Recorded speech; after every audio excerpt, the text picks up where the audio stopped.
Okay, welcome to the Cleanplace vlog, week 3.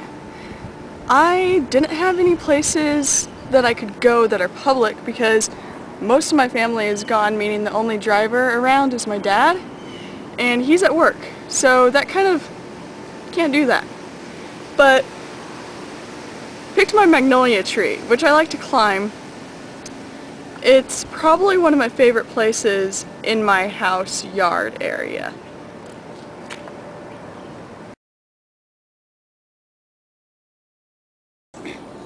I decided to read the passage where Tom Bombadil first enters into Lord of the Rings and the Fellowship of the Ring. I picked that because it's a fun passage, I like the way he talks. Also, it seemed to fit the idea of reading it up in a magnolia tree, or a tree, since he lives in the old forest.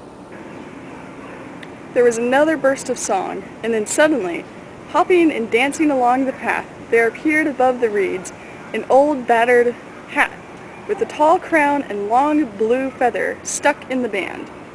With another hop and a bound, there came into view a man, or so it seemed. At any rate, he was too large and heavy for a hobbit, if not quite tall enough for one of the big people, though he made noise enough for one, stumping along with great yellow boots on his thick legs, and charging through grass and rushes like a cow going down to drink. He had a blue coat and a long brown beard.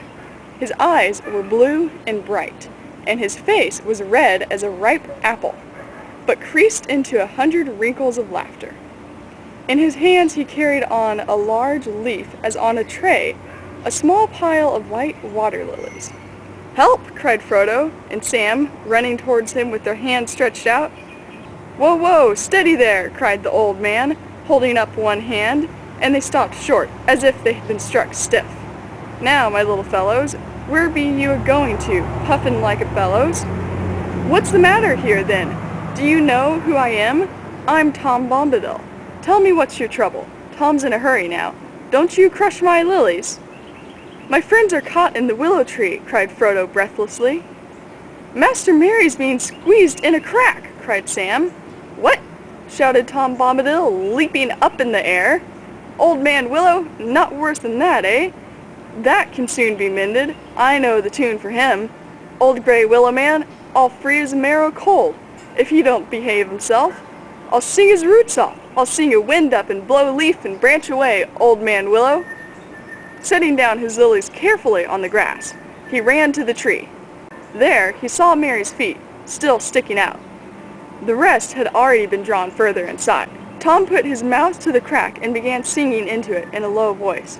They could not catch the words, but evidently Merry was aroused. His legs began to kick.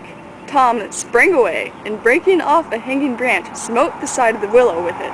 "You let them out again, Old Man Willow," he said. "What be you a-thinking of? You should not be waking. Eat dirt, dig deep, drink water, go to sleep. Bombadil is talking." Then he seized Merry's feet and drew him out of the suddenly widening crack. There was a tearing creak, and the other crack split open, and out of it Pippin sprang, as if he had been kicked.